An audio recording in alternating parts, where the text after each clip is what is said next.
Tonight, an urgent search in the North Atlantic. A submersible bound for the Titanic goes missing with 5 people on board. Now an international search operation above and below the surface. I can't tell you, the fear I have for these people. A community reeling and demanding answers after a Sikh leader in BC is shot dead outside his temple. I am absolutely appalled that this would take place in a house of worship. And music legend Paul Simon gets personal with Tom Power. And then my hearing started to go. This is The National with Ian Hannamansing. Right now in the deep waters off Newfoundland, there is a major international search underway. A submersible vessel that was heading to the wreckage of the Titanic is missing, and there is concern that time is running out. It has been missing since Sunday. The U.S. Coast Guard says 5 people are on board. Crews from both the U.S. and Canada are now looking through the night hundreds of kilometers off the Atlantic coast. Kayla Hounsell now with what we know about this underwater tour and the race to rescue those on board. This is the Titan, a small submersible designed to plunge the ocean depths, 4,000 meters.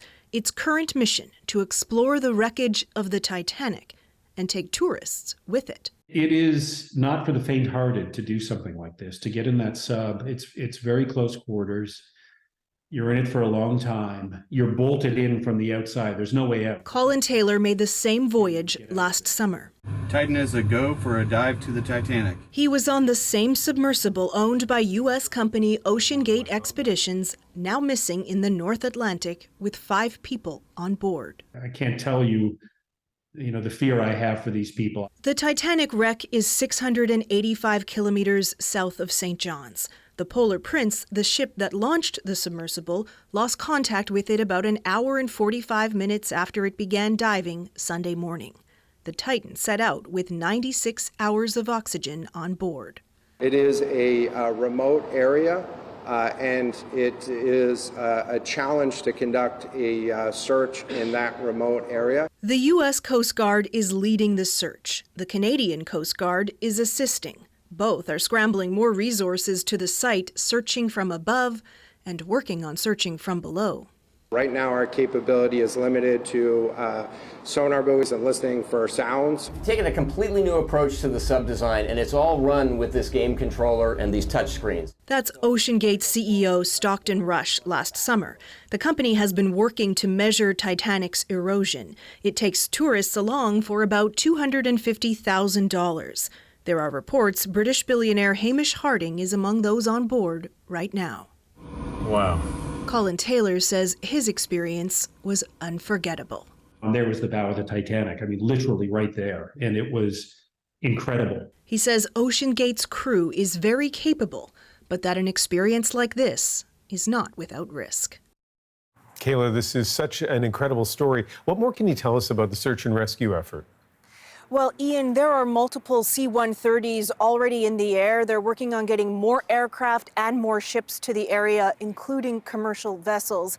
And the U.S. Coast Guard is clear. The goal right now is to find the sub. They do not know where it is. But then they'd have to try to coordinate some sort of underwater rescue, and they're still trying to figure out how they would do that, even as the search is underway, Ian. All right, Kayla, thank you. Police in British Columbia say the man killed outside a Sikh temple Sunday night appears to have been targeted. They've identified the shooting victim as the temple's president, Hardeep Singh Nijjar, and they're asking for the public's help in their investigation. Renee Filipponi has more on the death of a prominent community leader. The brazen act of violence has shocked Surrey's Sikh community. President of the Guru Nanak Gurdwara, Hardeep Singh Nijjar, was gunned down in the temple's parking lot. Crowds gathered overnight, grieving the leader. Nijjar was an outspoken voice in the push for a separate Sikh nation in India's Punjab state. It does appear to be a targeted incident. Police are not speaking to motive. I am absolutely appalled that this would take place in a house of worship in the city of Surrey. Outside the temple, people showed up to pay their respects. He was a very nice person and he was a very able leader. Some say because police believe it's targeted, they worry for their safety. Lots of people, including me, are feeling that the Canadian government and the RCMP, their response was not good enough. Just hours before he was killed, Niger talked to the congregation about a referendum he was helping organize for an independent Khalistan. That kind of political action is why CSIS had warned him about threats, according to the World Sikh Organization. That this hit, this assassination, needs to be investigated thoroughly. It's not just the people who pressed the trigger, it's the ones who ordered it. So we have, once again, strong suspicions that this is foreign interference in Canada. Threats will be part of the investigation as they move forward, and I'm not going to confirm any threats at this particular time. Ottawa is taking any claims of foreign interference seriously. With regards to any national security concerns, naturally those are issues that we take very sensitively. Police are not providing any information about suspects and are asking any witnesses to come forward. Renee Filipponi, CBC News, Surrey.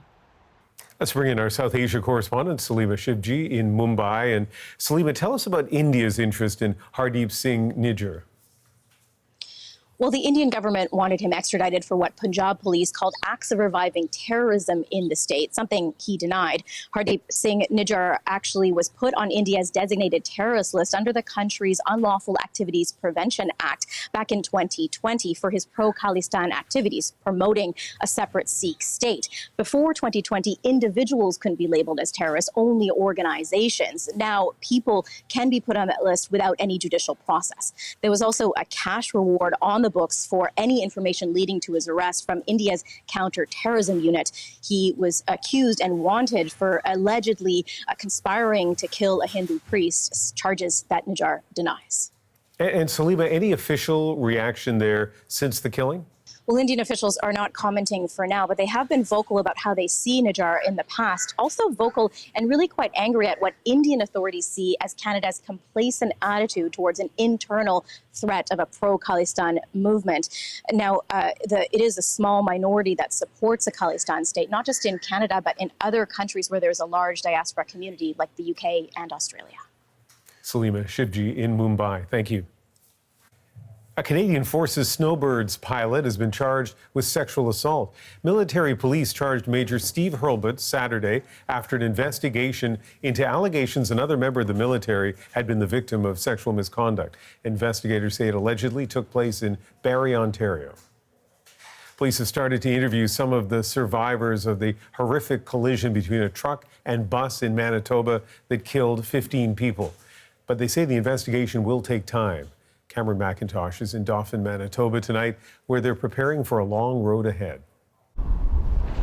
As the traffic zips by, the skid marks, burned grass, and now the flowers clearly mark the fatal collision and fire police say will take weeks, if not months, to investigate.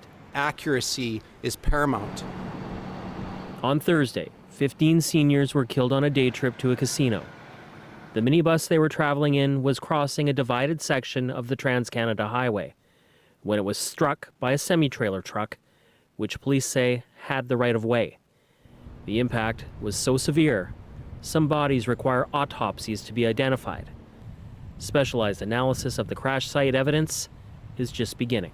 Was someone at fault here? Our job as investigators is to rule that out or to rule that in. 10 others, including the bus driver, were injured. They remain in hospital. It's raising concerns about high-volume crossings with no overpasses, common along this stretch of the Trans-Canada Highway. Well, if you're asking the question, are we going to need more overpasses and underpasses and turn-off lanes and things like that, I mean, the obvious answer is yes. My heart is broken for the families. Manitoba's premier, speaking publicly about the accident for the first time, stopped short of promising changes. After any accident or incident on our highways, there is an internal review that takes place. Around Dauphin, where most of the victims are from, remembrance and resolve. Like these #DauphinStrong signs and stickers. while the community waits for answers, including official identification of the dead. It would be nice to know the definitive list of who was involved, but like I think I'd mentioned before, that we're getting a lot of that information indirectly. And Cam, the RCMP say they'll have some more information later this week. Yeah, police are hoping to have all the bodies individually identified by the end of the week. That way families can start doing things like planning memorials and funerals. Also, the community is hoping to have some sort of community vigil or memorial event, but the plans for that haven't quite come together yet. What has been clear here, though, over the last few days is that the loss is sinking in, as is the reality that the questions many people in this community have about the crash itself will take a long time to answer. Ian? Cameron McIntosh in Dauphin, Manitoba again tonight. Thanks. We're tracking several federal by-elections tonight. Voters have had their say in 4 ridings across 3 provinces: Notre-Dame-de-Grâce, Westmount; in Quebec, Oxford in southern Ontario; and 2 in Manitoba, Winnipeg South Centre and Portage-Lisker. And Catherine Cullen has been watching all of this for us. And Catherine, the CBC Decision Desk has projected the winners. Well, that's right, Ian. First, the CBC is projecting a Conservative win in Portage-Lisker. It's a Conservative stronghold, but the leader of the People's Party of Canada was also running for that seat. Now, the Conservatives will certainly be celebrating Maxime Bernier's defeat tonight, but they didn't flatten his support in the way that they had hoped. And the Liberals are also watching that race closely as Bernier and the Conservative candidate talk about opposing the World Economic Forum, embracing the Freedom Convoy, and more. You know, the Liberals are going to bring that up again with the intention of scaring off some voters in the next general election from choosing Poilievre.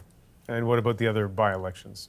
Well, the CBC Decision Desk is projecting the Liberals will hold on to NDG Westmount. That's despite concerns about among Anglophones about language laws and the Green Party fielding one of their leaders in the race. The Liberals are also projected to hold on to their seat in Winnipeg South Centre. Meanwhile, the CBC is projecting the Conservatives will keep their seat in Oxford, Ontario. That's a tighter than expected race that followed an ugly nomination battle that actually saw the previous Conservative MP throw his support behind the Liberal candidate. Ian? All right. Catherine, thank you. You're welcome. The U.S. Secretary of State has now wrapped a 2-day trip to China at a time when relations between Washington and Beijing are, by their own admission, unstable. I heard the same from my Chinese counterparts. We both agree on the need to stabilize our relationship. Antony Blinken met with China's president at the Great Hall of the People, a venue typically reserved for meetings with heads of state. Xi Jinping mentioned progress, but there was no public movement on any key issues, including Taiwan and the reestablishment of regular military-to-military contact. Search continues in the Mediterranean for hundreds feared dead after a migrant boat tragedy off the coast of Greece. And as Chris Brown tells us now, today the men accused of operating the doomed boat appeared in court. Despite the awful loss of life, Greece's shipwreck tragedy has not stopped a surge of people from making a dangerous voyage trying to get to Europe. This is the Italian island of Lampedusa, crammed with new arrivals from Africa, and so is Spain's Gran Canaria. In Kalamata, Greece, 9 Egyptian men came to court to face a slew of charges, including manslaughter, after the sinking of that decrepit ship last week, carrying hundreds of people. He was a victim, said one man's lawyer. He paid a sizable amount in Egyptian currency to get to Italy. While a Greek judge will eventually decide what their roles were, Pakistani authorities now also want to be involved. Several hundred of those feared dead came from Pakistan. The nation is grieving, said the defense minister, as the government announced a day of mourning. Until now, most of those trying to get to Europe from Africa have been Africans or from the Middle East, but economic conditions in Pakistan and Bangladesh are forcing people there to make the voyage too, says this migration expert. So a travel to Europe where there is a lack of labor and there is sort of need for labor is maybe a sort of an appealing last resort. Then there's a question of why the boat sank with such a large loss of life, even though it was being monitored by Greece's Coast Guard. Pakistan says it will do its own inquiry into the sinking, which is unusual, says Sagona. It's one of the first time we really see this direct involvement of the government of Pakistan or other government of sending people, because it may put more diplomatic pressure also on the European Union to clarify the story. Europe has a new law meant to share responsibility for search and rescue, but it doesn't address when and how such rescues should be carried out. Chris Brown, CBC News, London. British Columbia is getting some much-needed help from south of the border as it battles the largest wildfire in the province's history. More than a month after it started, the Donnie Creek fire is still out of control. Over the weekend, a U.S. incident management team, along with 2 specialized crews, arrived in BC to support the province's response and fire management. And 2 years after a wildfire destroyed most of the village of Lytton, BC, the state of emergency has been lifted. That means the residents will soon be able to return and begin rebuilding. 2 people died during that wildfire, which also destroyed many buildings in the Lytton First Nation. Canada's biggest medical journal has weighed in on the crisis in Canada's emergency rooms. As Christine Burak tells us, it says the problems are system-wide and need a big picture fix. If you're thinking the pressure on ERs will ease soon, doctors say think again. The complexity of the patient is greater. So, and I would also say the volumes coming in through the door are greater. Let me have a listen to your heart too. ER doc Taslim Nimji says sicker patients mean longer wait times. Some Canadians are walking out of ERs without even being seen, which can have deadly consequences. I don't know who's going to be the one that's the one that didn't sound like a heart attack but really was. You're handcuffed because of system-wide problems that sometimes you can't chip away at as an individual physician, and that's frustrating. A new editorial in the Canadian Medical Association journal agrees, arguing there must be a system-wide response to the current crisis, which has been decades in the making. Everyone agrees hospitals are short-staffed and they need to fill vacant positions. But doctors say some of the reasons for the long waits is also a shortage of family doctors, which is driving more patients into emergency rooms. And a shortage of long-term care beds is keeping more patients in beds upstairs. So why hasn't funding for family doctors and long-term care kept up with demand? Provincial and territorial governments have not been required to spend money that they receive from the federal government on healthcare for the last couple of decades. Auditors in Ontario say current budgets are underfunding the health sector more than $21 billion over 6 years, noting it's not even enough to support existing programs and promises. Canada's health minister says Canadians are rightfully concerned about the crisis in ERs, adding upcoming health transfers will require more provincial accountability on healthcare spending. I think the more Canadians become a part of the conversation, the more I am actually hopeful we're going to be able to work through this problem. Doctors insist ER wait times can be fixed by repairing parts of the healthcare system that have long been neglected. Christine Burak, CBC News, Toronto. Facing tanking sales and criticism on multiple fronts, Bud Light is vowing to make a comeback. It's something that a lot of eyes and ears are obviously on at the moment. The actions that have sparked so much controversy and how the company plans to rebound. Next. A potentially harmful organism is growing exponentially in the Atlantic Ocean. Sargassum is telling us, Houston, we got a problem here. Susan Ormiston takes us off the Florida coast to show us what scientists are doing about it. And an unusual sight for Jasper in June. Some of the kids are making snowmen, others are throwing snowballs at one another. Making the most of a surprise snow day in our moment. We're back in 2.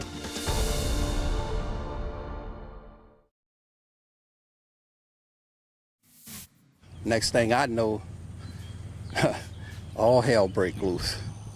That is a resident of Florence, Mississippi, after tornadoes flattened homes and tore trees apart. The storm system left at least 1 person dead and about 20 injured. Bud Light is trying to regain its position as the best-selling beer in America. It fell from the top spot after it received backlash for an advertisement featuring a transgender woman. Anis Haidari now on why so many people are watching what happens next. Bud Light has used LGBTQ branding for years. Gay weddings, they're just like any wedding. So the fallout from a recent promotion was unexpected. I got some Bud Lights for us. An ad with a transgender woman back in April prompted a conservative backlash online, even from aging rock stars. Bud Light. Now, analysts say Bud Light lost its top spot in U.S. retail beer sales. This is sort of uncharted water for a brand like that when it comes to 7 weeks of sharp declines of that magnitude. And it's something that a lot of eyes and ears are obviously on at the moment. The company distanced itself from the Instagram post, a response that didn't win many LGBTQ fans. That was awful, and they kind of let out like a little bit of an apology, I saw. You're just doing stuff because it's ticking a box, and then as soon as you get backlash, you're walking away. Bud's biggest mistake. Marketers say the response has done as much damage as the promotion did. Their reaction was what caused the problem. Their reaction was lukewarm. It wasn't decisive either for the main heterosexual audience, neither was it decisive for the queer community. So they sat in the middle and ultimately failed. Including trans people in marketing can have social value too. So having a beer company directly market to queer and trans people says, hey, hold on, we actually recognize that you exist, that you're part of our community. We want some of your dollars, but also, you exist. And using only straight people in ads could imply everyone else has a problem. The problem with the idea of neutrality is that we're essentially saying that straight is neutral. Queer and trans people, straight people, we all are part of this community and this ecosystem. There's also real financial incentives from representation. All beer is queer, and it has been for over 10 years. Brands have been pouring rainbows out from pumps, cans, in supermarkets and bars across the world because the dollars from the queer community are there and on the table. Rainbow marketing may bring in new customers, but changes could be coming. The company executive has said the Bud Light controversy was a wake-up call. Anis Haidari, CBC News, Toronto. Tonight we have an exclusive interview with a music icon. Disturb the sound of silence. Paul Simon opens up about his hits, his new album, and confronting his mortality. I was really sick. A growing threat is becoming more prevalent in the ocean and on the shores. Because we have impacted the environment and changed the way it is, it's kind of pushing back. The fight to prevent a harmful species from spreading even further. The National takes you deeper into the stories shaping our world. Next.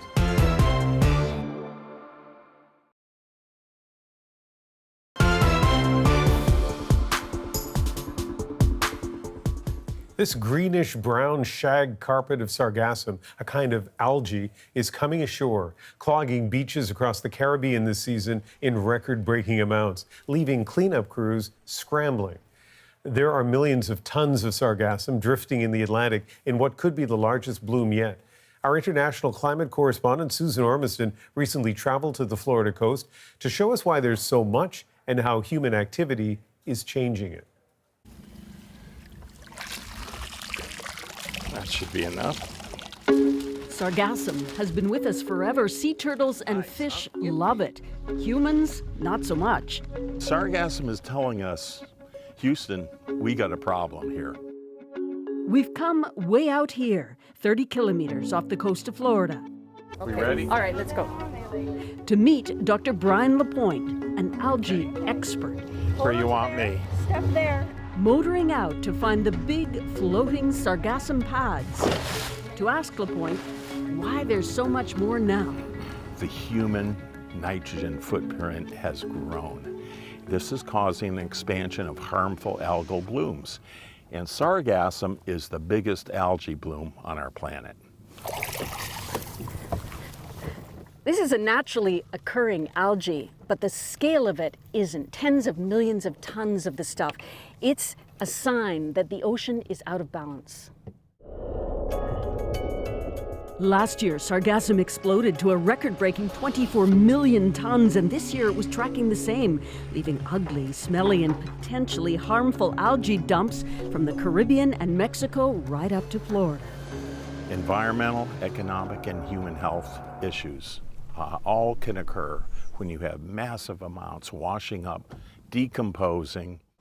LaPointe's been watching how the Great Atlantic Sargassum Belt has massively grown and changed.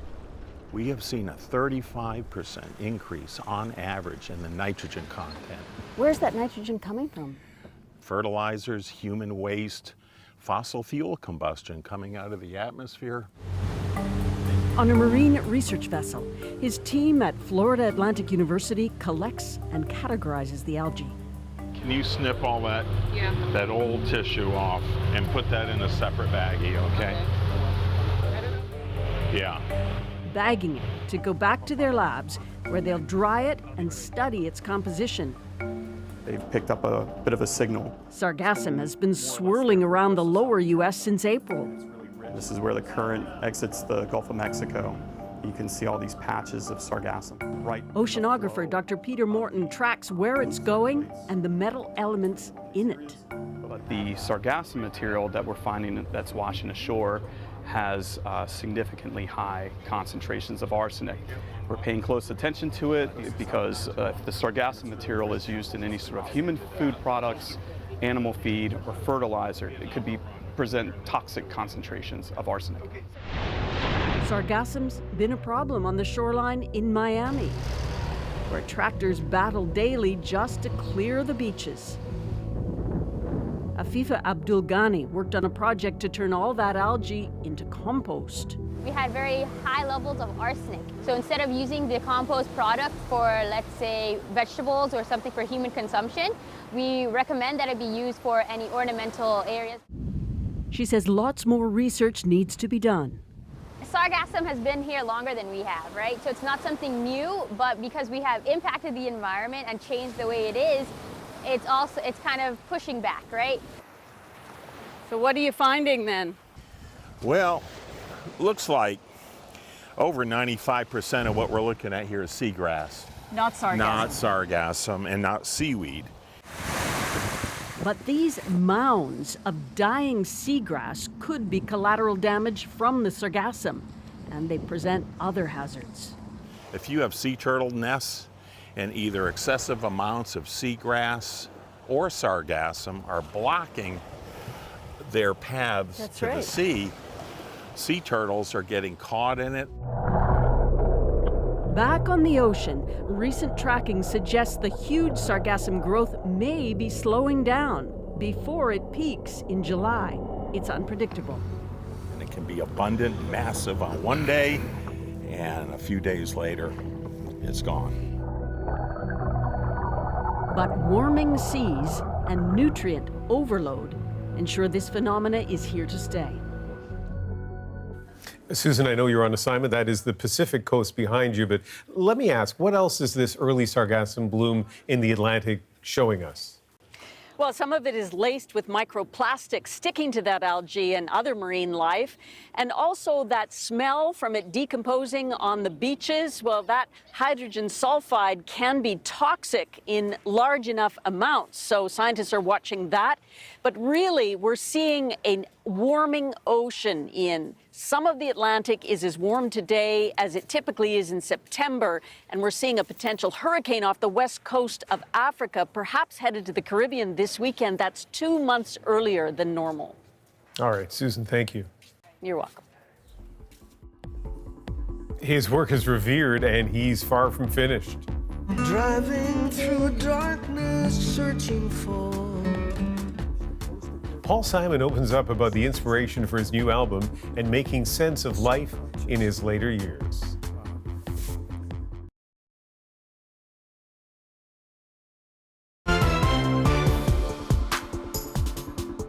Everybody feels the wind blow, but I'm way too different. The great Paul Simon live in London's Hyde Park just a few years ago. Now, at the age of 81, Simon has just released a new album, one he says came to him in a dream. Simon recently sat down to talk about all of that with the host of Q, Tom Power, and as you're about to see, they had a conversation in a pretty remarkable place.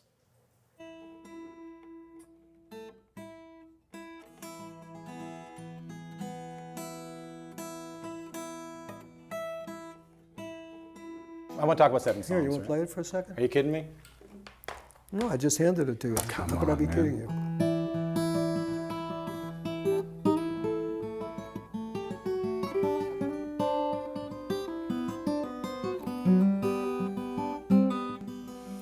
But so that's the guitar I used in with regular tuning, not high string. I'll play. I'll play the Cannonball Rag all day on that, man. You know.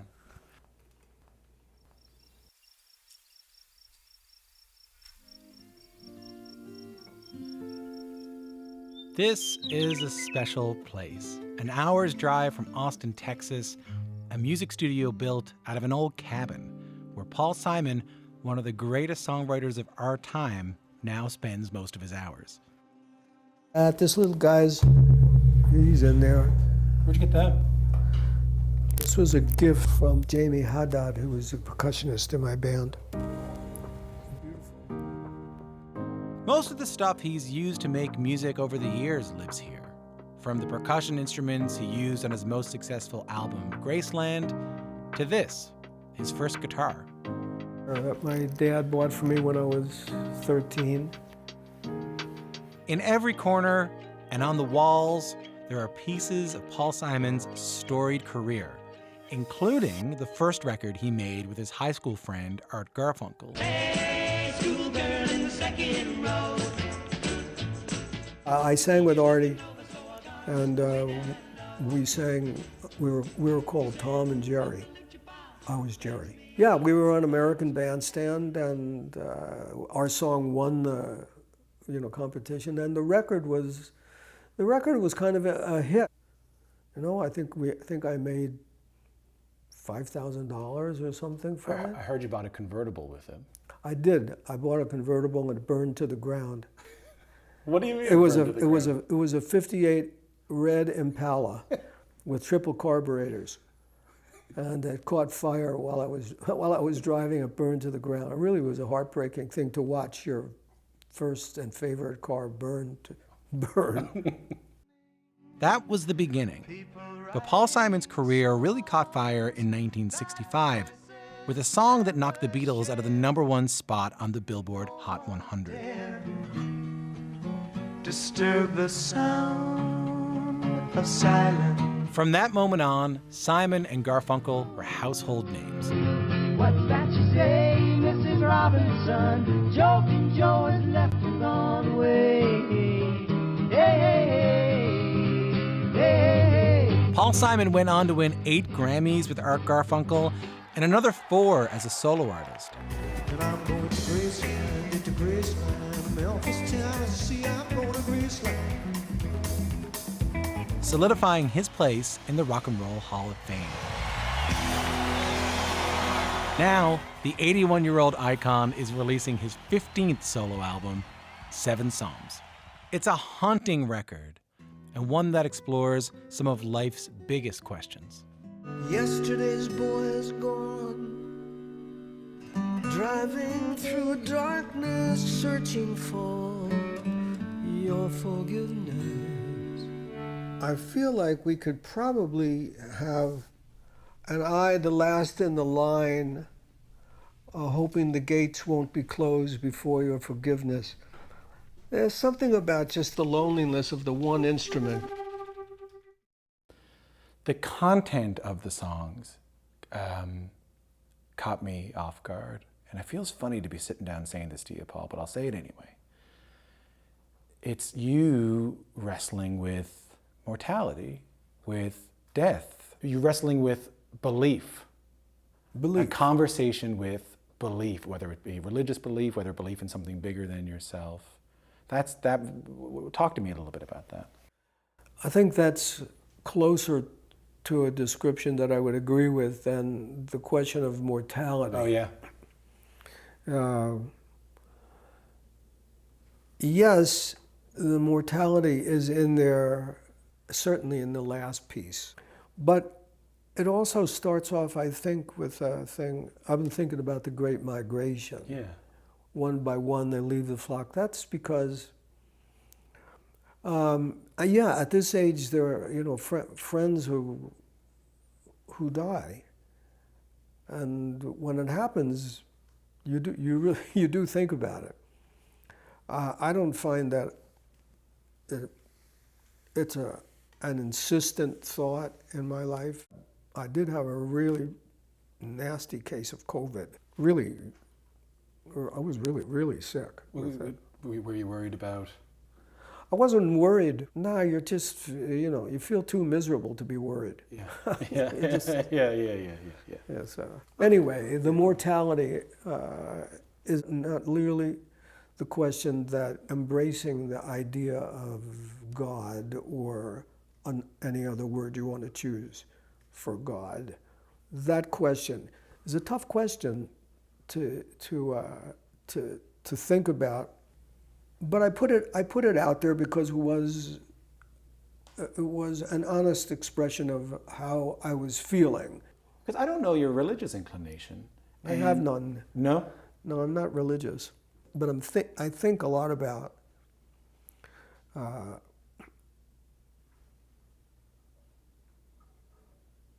what, you know, who are we? What are we?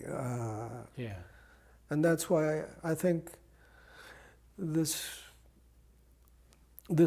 inclination by critics for, you know, to say, oh, well, you were concerned with mortality or this or that. No, I mean, I was just trying to make sense out of the whole big thing and express it musically. Can you tell me the story, or tell us the story of the dreams you had that inspired this record?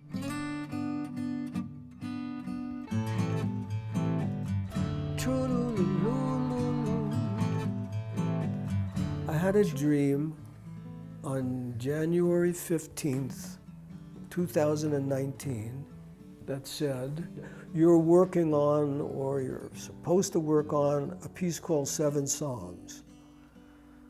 And it was strong enough that I actually got up and wrote it down in the middle of the night. I have no idea what this dream means. And I began to write guitar pieces. I've been thinking about the great migration. Noon and night they leave the flock, and I imagine their destination. And I would wake up between the hour of 3 a.m. and 5 a.m. with words coming. And I would just write them down. They started to flow, and I thought, this is really fun. I'm really not working at all. It's just like a kind of a gift. And then my hearing started to go. And I start to gradually at first and then more rapidly lose all the hearing in my left ear. Terrifying, Paul. It must, for someone who's been making music for this long, it must be a bit terrifying. I would say it was terrifying, but at first I just took it as a real annoyance. I didn't think it was permanent. Yeah. I didn't know why this was happening. Yeah. And so I finished the piece, and by then I had pretty much lost my hearing in there. I can't play live. I haven't given up on the idea of performing it live. I would like to perform it, but I can't do it at the moment. I'm getting this one. Time to go? Can I ask you something else? You can ask me whatever you like. If you got to run, man, you got to run. But this is a Canadian show, and I wanted to ask you about Gordon Lightfoot, who died. Oh, yeah. I heard a story that I wanted to ask you about. I heard that when Gordon Lightfoot wrote and recorded the wreck of the Edmund Fitzgerald, you were the first person he played it for at his house in Toronto. Yeah, I remember I only can remember us meeting once. Might have been more, but I remember one time in Toronto where we spent time together. And he played it. I don't know if I was the first person he played it for. Cool, though. He was, well, yeah, he was a special guy. Very special. He was just kind of my age, too, right? Maybe a little older. Yeah. Yeah, that's what I mean, you know, thinking about the Great Migration. You know, but what do you say about that after?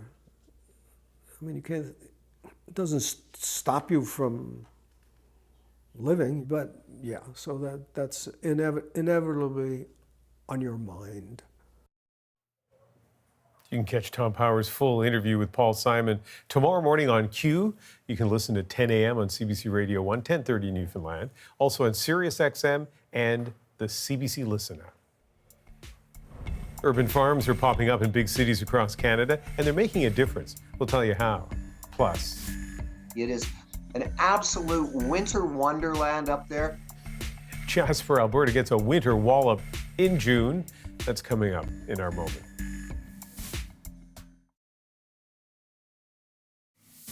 I have also sat exactly where you are with my mom and dad nearby, so I get it. There is something in the air on this day. Adrienne has a good reason for being away tonight. She accepted an honorary doctorate from Huron University College, which is affiliated with Western University. Adrienne attended both Huron and Western and was given an honorary Doctor of Laws by Western in 2013. So congrats, Adrienne. For some Canadians, fresh fruits and vegetables may be out of reach, so farmers are becoming more innovative to provide locally grown and cheaper options in major cities.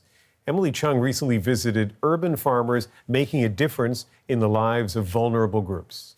A churchyard in Canada's biggest city, transformed into a farm to feed some of its most vulnerable residents. When the summer months roll in all the way until October, we kind of feed over 100 people, and starting this year, we might feed a lot more.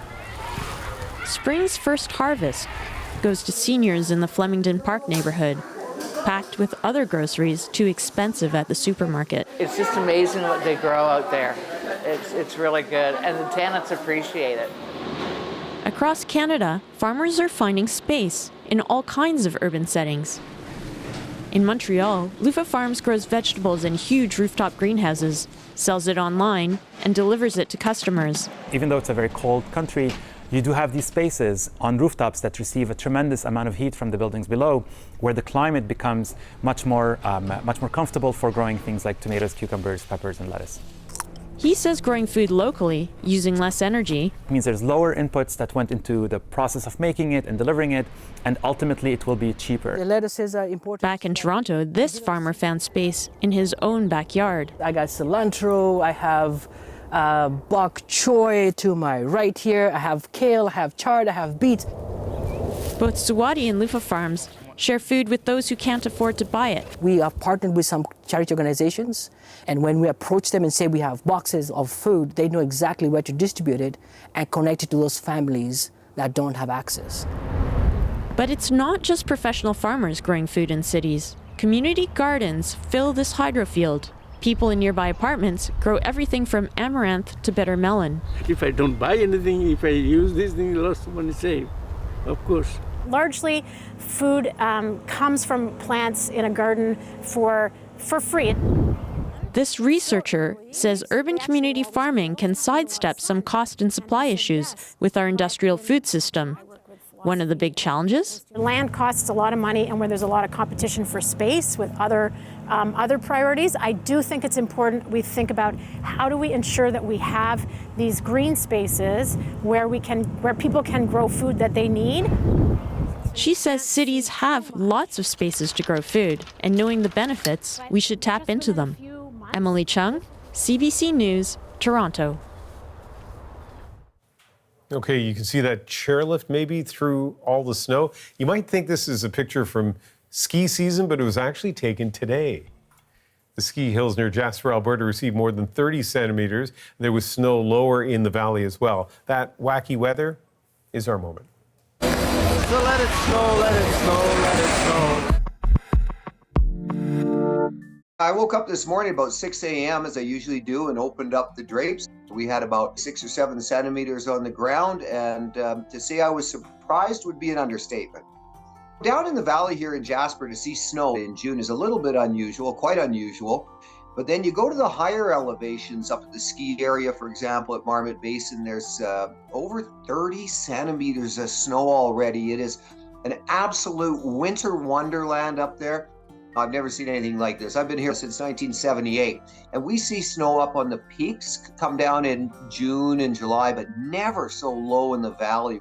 It's still snowing really hard. My wife is outside rushing to bring in all of the the potted plants and that were just covered with snow. Yeah, that's Jasper right now. It's something. So to round out the picture, I should point out that it wasn't all good. Some trees were brought down. The roads were treacherous in places, as you can imagine, with that much snow. But a piece of good news is that with the wildfire threat in so many parts of the country, cold, snowy weather, obviously a good thing for the Banff region. That is the National for this June 19th, almost summer for most of us. Have a good night.